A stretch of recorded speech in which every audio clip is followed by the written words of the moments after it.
Item ಯಾವುದೇ ಇರಲಿ try ಮಾಡಿ ಆಚಿ ಚಿಕನ್ ಮಸಾಲಾ.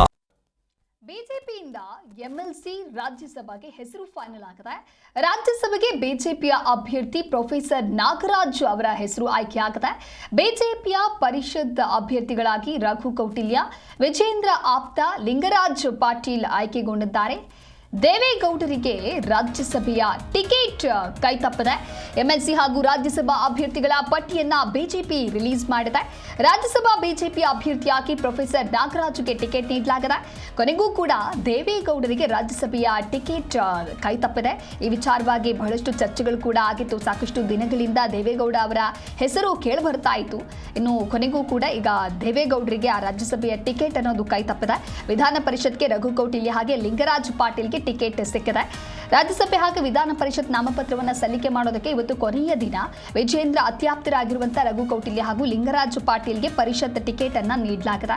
ಹಾಗಾಗಿ ಯಾವೆಲ್ಲ ರಾಜಕೀಯ ಲೆಕ್ಕಾಚಾರದಿಂದ ಇವರುಗಳ ಹೆಸರನ್ನ ಘೋಷಣೆ ಮಾಡಿದ್ದಾರೆ ಅನ್ನೋದನ್ನ ಕಾದು ನೋಡಬೇಕಾಗತ್ತೆ. ಒಟ್ಟಾರೆ ಪ್ರೊಫೆಸರ್ ಎಂ ನಾಗರಾಜ್ ಅವರು ಶಿಕ್ಷಣ ಮತ್ತು ರಾಜಕೀಯ ಕ್ಷೇತ್ರದಲ್ಲಿ ಒಂದು ಸುದೀರ್ಘವಾದಂತಹ ಅನುಭವವನ್ನ ಹೊಂದಿರುವಂತಹ ಕರ್ನಾಟಕ ಬಿಜೆಪಿ ಹಿರಿಯ ಮುಖಂಡರಾಗಿದ್ದಾರೆ. ಮೂಲತಃ ಹುಬ್ಬಳ್ಳಿ ಧಾರವಾಡದವರಾದ ನಾಗರಾಜ್ ಶೈಕ್ಷಣಿಕ ವಲಯದವರಿಂದ ಬಂದವರಾಗಿದ್ದು ದೀರ್ಘಕಾಲ ಪ್ರಾಧ್ಯಾಪಕರಾಗಿ ಸೇವೆಯನ್ನ ಸಲ್ಲಿಸಿದ್ದಾರೆ. ವಿದ್ಯಾರ್ಥಿ ದೆಸೆಯಿಂದಲೇ ಎಬಿವಿಪಿ ಮತ್ತು ಆರ್ಎಸ್ಎಸ್ ಸಂಘಟನೆಗಳ ಸಕ್ರಿಯ ಕಾರ್ಯಕರ್ತರಾಗಿ ಗುರುತಿಸಿಕೊಂಡಿದ್ದಾರೆ.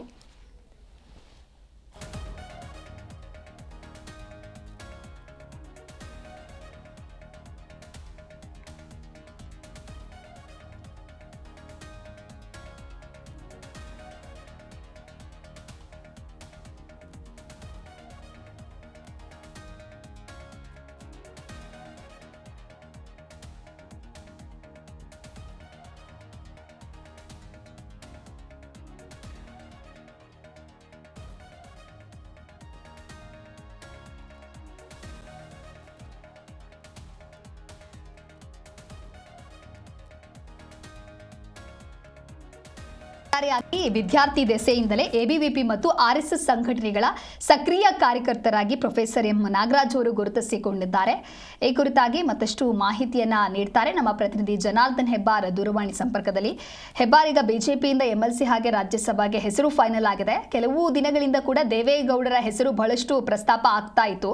ಹಾಗೆ ಸುಮಲತಾ ಅಂಬರೀಶ್ ಅವರು ಕೂಡ ರಿ ಎಂಟ್ರಿ ಆಗ್ತಾರೆ ಅನ್ನುವಂಥ ಚರ್ಚೆಗಳಿತ್ತು. ಆದರೆ ಇದೆಲ್ಲದರ ನಡುವೆ ಈ ಅಭ್ಯರ್ಥಿಗಳ ಹೆಸರು ಘೋಷಣೆ ಮಾಡಿರುವಂಥ ರಾಜಕೀಯ ಲೆಕ್ಕಾಚಾರ ಏನು, ಜೊತೆಗೆ ಇವರ ಹಿನ್ನೆಲೆಗಳೇನು? ಎಲ್ರಿಗೂ ಬಹಳ ಅಚ್ಚರಿಯಾಗಿದೆ ಅಂತಂದ್ರೆ ದೇವೇಗೌಡರ ಹೆಸರನ್ನ ಕೈಬಿಟ್ಟಿದ್ದು ಅಥವಾ ಅವರ ಬದಲಾಗಿ ಸುಮಲತಾ ಅವರಿಗೆ ಅವಕಾಶವನ್ನ ಕೊಡ್ತಾರೆ ಅಂತೇಳಿ ಚರ್ಚೆ ಆಗ್ತಾ ಇತ್ತು. ಅದೆಲ್ಲವನ್ನ ಮೀರಿ ಇತ್ತೀಚಿನ ವರ್ಷಗಳಲ್ಲಿ ಬಿಜೆಪಿ ರಾಜ್ಯಸಭೆಗೆ ಆಯ್ಕೆ ಮಾಡುವಂತ ಸಂದರ್ಭದಲ್ಲಿ ಬಹಳಷ್ಟು ಡೀಪ್ ಆಗಿ ಸರ್ಚ್ ಮಾಡಿ ಅವ್ರನ್ನ ಆಯ್ಕೆ ಮಾಡುವಂತ ಪ್ರಕ್ರಿಯೆ ಕಾಣಿಸ್ತಾ ಇದೆ. ಯಾಕಂದ್ರೆ ಹಿಂದಿನೂ ಕೂಡ ಕಳೆದ ಬಾರಿನೂ ಕೂಡ ಬೇರೆ ಬೇರೆಯವ್ರನ್ನ ಆಯ್ಕೆ ಮಾಡಿದಾಗ ಅವ್ರು ಯಾರು ಅನ್ನೋದೇ ಜನರಿಗೆ ಬಹುತೇಕರಿಗೆ ಗೊತ್ತಿರಲಿಲ್ಲ. ಆದ್ರೆ ಅವ್ರ ಪಕ್ಷಕ್ಕೆ ಹಿಂದಿನಿಂದನೂ ಕೂಡ ಸೇವೆಯನ್ನ ಸಲ್ಲಿಸ್ಕೊಂಡ್ ಬರ್ತಾ ಇದ್ರು, ಪಕ್ಷದಲ್ಲಿ ಸಕ್ರಿಯವಾಗಿ ಕೆಲಸ ಮಾಡ್ತಾ ಇದ್ರು. ಅಂತವ್ರನ್ನ ಗುರುತಿಸಿ ಅವರಿಗೆ ಉನ್ನತ ಸ್ಥಾನಮಾನವನ್ನು ಕೊಡುವಂತ ಕೆಲಸವನ್ನ ಮಾಡ್ತಾ ಇದೆ. ಅದೇ ಕಾರಣಕ್ಕಾಗಿ ಬಿಜೆಪಿಯಲ್ಲಿ ಬಹಳಷ್ಟು ಜನರಿಗೆ ಇದು ಖುಷಿಯನ್ನು ಕೂಡ ತಂದು ಕೊಡ್ತಾ ಇದೆ. ಪಕ್ಷದಲ್ಲಿ ಯಾರು ಗುರುತಿಸದೇ ಇದ್ರು ಸಹಿತ ಒಂದಲ್ಲ ಒಂದು ದಿನ ಹೈಕಮಾಂಡ್ ಗುರುತಿಸತ್ತೆ, ಒಂದು ಅವಕಾಶವನ್ನು ಕೊಡುತ್ತೆ ಅನ್ನೋ ಚರ್ಚೆ ನಡೀತಾ ಇದೆ. ಈಗ ಪ್ರೊಫೆಸರ್ ನಾಗರಾಜ್ ಅವ್ರ ಬಗ್ಗೆನೂ ನೋಡಿದ್ರೆ ಅವರು ಅಂತ ಸಕ್ರಿಯವಾಗಿ ಎಲ್ಲೂ ಹೊರಗಡೆ ಕಾಣಿಸ್ಕೊಂಡಂತವ್ರು, ಆದ್ರೆ ಪಕ್ಷದ ಒಳಗಡೆಯಲ್ಲಿ ಸಕ್ರಿಯವಾಗಿ ಕೆಲಸ ಮಾಡ್ತಾ ಇದ್ರು, ಬೇರೆ ಬೇರೆ ಹುದ್ದೆಗಳನ್ನ ನಿಭಾಯಿಸಿದ್ರು, ಪಕ್ಷಕ್ಕೆ ತಮ್ಮದೇ ಆದಂತ ಕೊಡುಗೆಯನ್ನ ನೀಡ್ತಾ ಇದ್ರು. ಇದು ಪಕ್ಷದ ಹೈಕಮಾಂಡ್ ಗಮನಕ್ಕೆ ಬಂದು ಅವ್ರನ್ನ ಆಯ್ಕೆ ಮಾಡುವಲ್ಲಿ ಸಕ್ಸಸ್ ಆಗಿದೆ. ಆದ್ರೆ ಇನ್ನೊಂದು ಕಡೆಯಲ್ಲಿ ದೇವೇಗೌಡರನ್ನ ಕಡೆಗಣಿಸಿದ್ರ ಅಥವಾ ಅವರಿಗೆ ಬೇರೆ ಕಡೆ ಅವಕಾಶ ಮಾಡಿಕೊಡ್ತಾರಾ ಅನ್ನೋಂಥ ಚರ್ಚೆ ಇನ್ನೂ ಕೂಡ ಇದೆ. ಯಾಕಂದ್ರೆ ಬೇರೆ ರಾಜ್ಯಗಳಲ್ಲಿ ವಿಧಾನ ಪರಿಷತ್ ರಾಜ್ಯಸಭೆಗೆ ಚುನಾವಣೆ ನಡೀಲಿಕ್ಕಿದೆ, ಅಲ್ಲಿ ಆಯ್ಕೆ ಮಾಡುವಂತ ಸಂದರ್ಭದಲ್ಲಿ ದೇವೇಗೌಡರನ್ನ ಪರಿಗಣಿಸ್ತಾರೆ ಅನ್ನೋಂಥ ಮಾಹಿತಿ ಬರ್ತಾ ಇದೆ. ಇನ್ನೂ ಸ್ಪಷ್ಟ ಆಗಿಲ್ಲ. ಆದ್ರೆ ದೇವೇಗೌಡರ ಕಡೆಯಿಂದ ಅಂತ ಏನು ಆಗ್ರಹ ಕೂಡ ಇರ್ಲಿಲ್ಲ ಅನ್ನೋಂಥ ಮಾಹಿತಿನೂ ಇದೆ.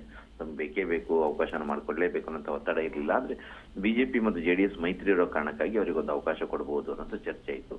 ಈಗ ದೇವೇಗೌಡರಿಗೆ ಇನ್ನೂ ಕೂಡ ಅವಕಾಶ ಇದೆ, ಆದ್ರೆ ಬೇರೆ ರಾಜ್ಯದಿಂದ ಅವರನ್ನ ರಾಜ್ಯಸಭೆಗೆ ಕಳಿಸ್ತಾರೆ ಅನ್ನೋಂಥ ಮಾಹಿತಿ ಇದೆ. ಇನ್ನೊಂದು ಪರಿಷತ್ತಿನ ವಿಚಾರಕ್ಕೆ ಬಂದ್ರೆ ವಿಧಾನ ಪರಿಷತ್ನ 2 ಸ್ಥಾನಗಳಿಗೆ ಮಾತ್ರ ಬಿಜೆಪಿಗೆ ಸಿಗತ್ತೆ. ಉಳಿದಂತ 5 ಸ್ಥಾನಗಳು ಕಾಂಗ್ರೆಸ್ ಪಾಲಾಗತ್ತೆ, 4 ಸ್ಥಾನಗಳು. ಇಲ್ಲಿ ಏನಾಗತ್ತೆ ಅಂತಂದ್ರೆ ಬಿಜೆಪಿ ಮತ್ತು ಜೆಡಿಎಸ್ ಮೈತ್ರಿ ಇರೋ ಕಾರಣಕ್ಕಾಗಿ 3ನೇ ಅಭ್ಯರ್ಥಿಯನ್ನ ಕಣಕ್ಕಿಳಿಸ್ಲಿಕ್ಕೆ ಅವಕಾಶ ಇದೆ. ಬಿಜೆಪಿ ಜೆಡಿಎಸ್ ಮೈತ್ರಿ ಸೇರಿದಾಗ ಒಂದಷ್ಟು ಓಟ್ಗಳು ಜಾಸ್ತಿ ಉಳಿತವೆ. ಇದು ಒಂದ್ ಸ್ವಲ್ಪ ಶಾರ್ಟೇಜ್ ಇರುತ್ತದನ್ನ ಕ್ರಾಸ್ ವೋಟಿಂಗ್ ಮಾಡಿಸಿ ಬಡಿಸ್ಕೊಳ್ಳುವಂತ ಪ್ರಯತ್ನವನ್ನು ಮಾಡ್ಲಿಕ್ಕೆ ಸಾಧ್ಯತೆ ಇದೆ. ಆ ಕಾರಣಕ್ಕಾಗಿ ಬಿಜೆಪಿ ಜೆಡಿಎಸ್ ಮೈತ್ರಿ ಅಭ್ಯರ್ಥಿಯಾಗಿ ಇನ್ನೊಬ್ರು ಕಣಕ್ಕಿಳಿಯುವಂತ ಸಾಧ್ಯತೆ ಇದೆ. ಆದ್ರೆ ಬಿಜೆಪಿ ಈಗ ಇಬ್ಬರನ್ನ ಕಣಕ್ಕಿಳಿಸ್ತಾ ಇದೆ. ರಘು ಕೌಟಿಲ್ಯ ಅಂತ ಹೇಳಿ ಮೈಸೂರು ಮೂಲದವರು, ಅವ್ರನ್ನ ಕಣಕ್ಕಿಳಿಸ್ತಾರೆ. ಇನ್ನೊಂದು ಲಿಂಗರಾಜ್ ಪಾಟೀಲ್, ಇವರು ಬಿಜೆಪಿಯಲ್ಲಿ ರಾಜ್ಯ ಶಿಸ್ತು ಸಮಿತಿಯ ಅಧ್ಯಕ್ಷರಾಗಿದ್ದಂಥವ್ರು. ಅವರು ಹಿಂದೆ ಅವಕಾಶ ತಪ್ಪಿತು ಅಂತ ಹೇಳಿ ರಾಜೀನಾಮೆನೂ ಕೂಡ ಕೊಟ್ಟಿದ್ರು. ಪಕ್ಷದಲ್ಲಿ ತಮ್ಗೆ ಯಾವುದೋ ಅವಕಾಶ ಸಿಗಲ್ಲ ಅನ್ನೋ ಕಾರಣಕ್ಕಾಗಿ ನೇರವಾಗಿ ತಮ್ಮ ಸ್ಥಾನಕ್ಕೆ ರಾಜೀನಾಮೆ ಕೊಟ್ಟು ಆಮೇಲೆ ವಿಜೇಂದ್ರ ರಾಜ್ಯಾಧ್ಯಕ್ಷರು ಹೋಗಿ ಅವ್ರನ್ನ ಸಮಾಧಾನ ಪಡಿಸುವಂತ ಕೆಲಸ ಆಗಿತ್ತು. 2-3 ಬಾರಿ ತನಗೆ ಪಕ್ಷದ ಕೊಟ್ಟಂತ ಮಾತನ್ನ ತಪ್ಪಿ ಅವಕಾಶ ಕೈ ತಪ್ಪೋಗಿದೆ ಅನ್ನೋ ಅಸಮಾಧಾನವನ್ನು ವ್ಯಕ್ತಪಡಿಸಿದ್ರು ಲಿಂಗರಾಜ್ ಪಾಟೀಲ್. ಈಗ ಅವರಿಗೆ ಒಂದು ಅವಕಾಶವನ್ನ ಮಾಡಿಕೊಡ್ಲಾಗಿದೆ. ವಿಧಾನ ಪರಿಷತ್ಗೆ ಅವರು ಪ್ರವೇಶ ಮಾಡ್ತಾ ಇದ್ದಾರೆ. ರಘು ಕೌಟಿಲ್ಯ OBC ಮುಖಂಡರಾಗಿದ್ದಾರೆ, OBC ಮೋರ್ಚಾದ ಅಧ್ಯಕ್ಷರು ಕೂಡ ಆಗಿರುವಂತವರು, ಸಾಕಷ್ಟು ವರ್ಷಗಳಿಂದ ಪಕ್ಷದಲ್ಲಿರುವಂತವರು, ಸಂಘದ ಮೂಲದವರು. ಈ ಎಲ್ಲ ಕಾರಣಕ್ಕಾಗಿ ಅವರಿಗೆ ಅವಕಾಶವನ್ನ ಮಾಡಿಕೊಡ್ಲಾಗಿದೆ. ಇನ್ನು ಸಾಕಷ್ಟು ಜನ, ಸುಮಾರು ಒಂದು 39 ಜನರಷ್ಟು ಹೆಸರು ಚರ್ಚೆಗೆ ಬಂದಿತ್ತು. ಎಲ್ಲರ ಕಡೆ ಬೇರೆ ಬೇರೆ ಕಡೆಯಿಂದ ಶಿಫಾರಸ್ಸಾಗಿತ್ತು. ಅವರು ಬೇರೆ ಬೇರೆ ಕಾರಣಗಳನ್ನು ಕೊಟ್ಟು ಅವ್ರನ್ನ ಪರಿಷತ್ಗೆ ಪ್ರವೇಶ ಮಾಡಕ್ಕೆ ಅವಕಾಶ ಕೊಡಿ ಅನ್ನುವಂತ ಮನವಿಯನ್ನು ಕೂಡ ಮಾಡಿದ್ರು. ಆದ್ರೆ ಎಲ್ಲದ ಹೊರತಾಗಿಯೂ ಸಹಿತ ಹೈಕಮಾಂಡ್ ಮಟ್ಟದಲ್ಲಿ ಚರ್ಚೆ ಆಗಿ ಈ ಇಬ್ಬರ ಹೆಸರನ್ನ ಫೈನಲ್ ಮಾಡಿದೆ ಅನ್ನೋ ಮಾಹಿತಿ ಲಭ್ಯ ಆಗಿದೆ. ಒಟ್ಟಾರೆ ಬಿಜೆಪಿ ಮತ್ತು ಜೆಡಿಎಸ್ ಮೈತ್ರಿಯಲ್ಲಿ ಬಿಜೆಪಿಯಿಂದ ಇಬ್ಬರು ಈಗ ಕಣಕ್ಕಿಳಿತಾ ಇದ್ದಾರೆ ಪರಿಷತ್ತಿಗೆ. ರಾಜ್ಯಸಭೆಗೆ ಒಬ್ಬರು ಕಣಕ್ಕಿಳಿತಾ ಇದ್ದಾರೆ. ದೇವೇಗೌಡರು ಬೇರೆ ರಾಜ್ಯದಿಂದ ಆಗುವಂತ ಸಾಧ್ಯತೆ ಇದೆ. ಬಿಜೆಪಿ ಜೆಡಿಎಸ್ ಮೈತ್ರಿಯಲ್ಲಿ BM ಫಾರೂಕ್ ಮೋಸ್ಟ್ಲಿ ಪರಿಷತ್ತಿಗೆ 3ನೇ ಅಭ್ಯರ್ಥಿಯಾಗಿ ಇವರ ಕಡೆಯಿಂದ ಕಣಕ್ಕಿಳಿಯುವಂತ ಸಾಧ್ಯತೆ ಇದೆ. ಅದೆಲ್ಲವೂ ಕೂಡ ಇನ್ನು ಮಧ್ಯಾಹ್ನ 12 ಗಂಟೆ ಒಳಗಡೆ ಸ್ಪಷ್ಟ ಆಗ್ಲಿಕ್ಕಿದೆ. ದಿವ್ಯಾ, ಓಕೆ, ಹೆಬ್ಬಾರೀಗ ಮಾಹಿತಿಯನ್ನು ನೀಡ್ತಾ ಇದ್ರಿ. ವಿಜೇಂದ್ರ ಆಪ್ತರು ಅಂತ ಹೇಳಿ ಗುರುತಿಸಲ್ಪಡುವಂತಹ ಇಬ್ಬರನ್ನ ಆಯ್ಕೆ ಮಾಡಿದ್ದಾರೆ, ಅಂದ್ರೆ ಅವರಿಗೆ ಟಿಕೆಟ್ ಘೋಷಣೆ ಆಗಿದೆ ಅಂತ. ಸೊ ಈ ಒಂದು ಸೆಲೆಕ್ಷನ್ ರಾಜ್ಯ ಬಿಜೆಪಿಯಲ್ಲಿ ವಿಜೇಂದ್ರ ಅವರ ಹಿಡಿತವನ್ನ ಮತ್ತಷ್ಟು ಬಲಗೊಳಿಸ್ತಾ ಇದೆ ಅಂತ ಹೇಳ್ಬೋದಾ, ಹೇಗೆ? ಖಂಡಿತ ಒಂದು ರೀತಿಯಲ್ಲಿ ಇದು ವಿಜೇಂದ್ರ ಅವರ ಹಿಡಿತ, ಇನ್ನೊಂದು ರೀತಿಯಲ್ಲಿ ಬಹಳಷ್ಟು ಸಮಯದಿಂದ ಅವರಿಗೆ ಅವಕಾಶವನ್ನು ಕೊಟ್ಟಿಲ್ಲ ಅನ್ನೋದು. ಇದು ಕೋರ್ ಕಮಿಟಿಯಲ್ಲೂ ಕೂಡ ಇದರಲ್ಲಿ ಇದ್ರ ಬಗ್ಗೆ ಚರ್ಚೆ ಆಗಿರುವಂತದ್ದು. ಇದೆಲ್ಲವೂ ಕೂಡ ನೋಡಿದಾಗ N. ಮಹೇಶ್ ಅವರ ಹೆಸರು ಕೂಡ ಪ್ರಮುಖವಾಗಿ ಚರ್ಚೆ ಆಗಿತ್ತು. ಮಹಿಳಾ ಅಭ್ಯರ್ಥಿಗೆ ಒಬ್ಬರಿಗೆ ಕೊಡಬೇಕು ಅನ್ನೋದು ಚರ್ಚೆ ಆಗಿತ್ತು. ಮಂಜುಳಾ ಅವರ ಹೆಸರು ಪ್ರಸ್ತಾಪ ಆಗಿತ್ತು. ಆದ್ರೆ ಕೊನೆ ಕ್ಷಣದಲ್ಲಿ ಅವರೆಲ್ಲ ಬಿಟ್ಟು ಇವರಿಬ್ಬರಿಗೆ ಆಯ್ಕೆಯನ್ನ ಮಾಡ್ಕೊಂಡಿದ್ದಾರೆ. ವಿಜೇಂದ್ರ ಅವರು ಕೂಡ ಸಾಕಷ್ಟು ಪ್ರಯತ್ನವನ್ನ ಮಾಡಿದ್ದಾರೆ. ಇವರಿಬ್ಬರನ್ನ ಫೈನಲ್ ಮಾಡ್ಬೇಕು, ತಾನು ಮಾತು ಕೊಟ್ಟಿದ್ದೀನಿ, ಇದೆಲ್ಲವನ್ನು ಕೂಡ ಹೇಳಿದ್ದಾರೆ. ಅವ್ರ ಹೈಕಮಾಂಡ್ ಕೂಡ ಪರಿಗಣಿಸಿದೆ. ಹಾಗಾಗಿ ವಿಜೇಂದ್ರ ಅವರ ಮಾತಿಗೆ ಮನ್ನಣೆ ಸಿಕ್ಕಿದೆ ಅಂತ ಹೇಳ್ಬೋದು. ಇಲ್ಲಿ ಖಂಡಿತವಾಗಿಯೂ ಮುಂದೆ ಅವ್ರನ್ನ ಇದೇ ಸ್ಥಾನದಲ್ಲಿ ಮುಂದುವರಿತಾರ ಬಿಡ್ತಾರ ಅಂತ ಪ್ರಶ್ನೆ ಬೇರೆ. ಆದ್ರೆ ಸದ್ಯಕ್ಕಂತೂ ಹೈಕಮಾಂಡ್ ವಿಜೇಂದ್ರ ಅವ್ರ ಮಾತಿಗೆ ಬೆಲೆ ಕೊಟ್ಟು ಅವರು ಸೂಚಿಸಿದಂತ ಅಭ್ಯರ್ಥಿ ಕೋರ್ ಕಮಿಟಿ ಶಿಫಾರಸ್ ಮಾಡಿದಂತ ಅಭ್ಯರ್ಥಿ ಪಟ್ಟಿಯಲ್ಲಿರುವಂತ ಹೆಸರಿಗೆ ಮನ್ನಣೆಯನ್ನು ನೀಡಿ ಅವರಿಬ್ಬರನ್ನೂ ಆಯ್ಕೆ ಮಾಡಿದೆ. ಯಾಕಂದ್ರೆ ಇಲ್ಲಿ ವಿಜೇಂದ್ರ ಅವರು ಸೂಚಿಸಿರುವಂತಹ ಅಭ್ಯರ್ಥಿ ಅಥವಾ ಅವರು ಇಂಥವ್ರನ್ನ ಮಾಡಿ ಅಂತ ಮನವಿ ಮಾಡಿರುವಂತಹ ಅಭ್ಯರ್ಥಿಗಳು ಕೇವಲ ಅವರ ನೆರಳಾಗಿ ನಿಂತಂತವ್ರಲ್ಲ, ಇಡೀ ಪಕ್ಷಕ್ಕೆ ಕೊಡುಗೆಯನ್ನು ಕೊಡ್ತಾ ಇರುವಂತವ್ರು. ಆ ಕಾರಣಕ್ಕಾಗಿ ಅವರಿಗೆ ಅವಕಾಶವನ್ನ ಮಾಡಿಕೊಟ್ಟಿದೆ. ಕೆಲವೊಮ್ಮೆ ವಿಜೇಂದ್ರ ಅವರಾಗ್ಲಿ ಅಥವಾ ಯಾವುದೇ ನಾಯಕರು ಪಟ್ಟಿಡಿದಂತ ಸಂದರ್ಭದಲ್ಲಿ ಅವರ ಹಿನ್ನೆಲೆ ಏನು ಅಂತ ಚೆಕ್ ಮಾಡುತ್ತೆ ಹೈಕಮಾಂಡ್ ಕೂಡ.